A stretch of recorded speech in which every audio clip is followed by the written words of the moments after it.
So I got this stuff recently, actually.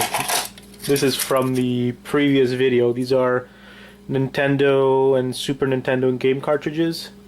Didn't matter what I did to them, clean them, clean the tips, things like that. They just did not work. Nothing worked. So I guess they had some kind of defect or something. So like you can see in Nintendo, this is I think a Super Nintendo cartridge. Like you can see there's quite a bit of gold fingers, the IC chips. This is what the internal of a Nintendo cartridge looks like. Again, the gold fingers, the IC chips. Some good stuff, and that type of item, if it's obviously not working quickly. We have these N64 cartridges. The cartridges themselves aren't worth that much. If you would sell them on eBay, let's say, you'd make like a couple of bucks. But again, they're defective, not in good shape.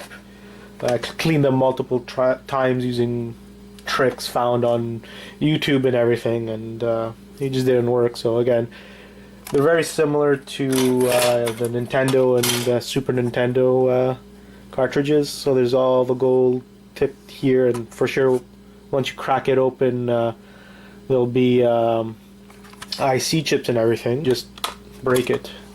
Simple as that.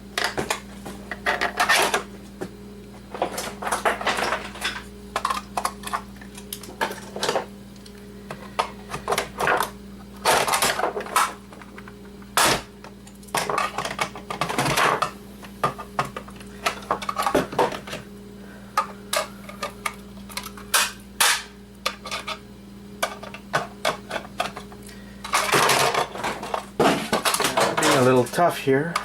Not using the right tools either. Mostly because I'm lazy. So don't be lazy, people.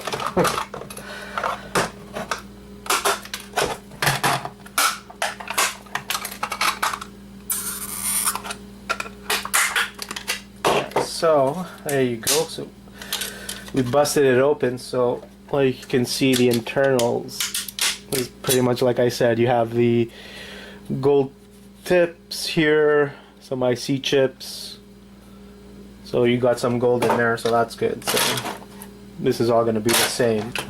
Also, there was a comment I received recently about what's considered an IC chip and everything. Actually, we just put these guys in as IC chips.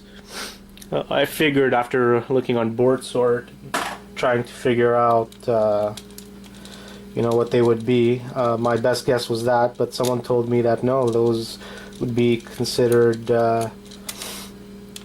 CPUs without metal or pins, I think. So obviously a lot more valuable than the IC chips, I think.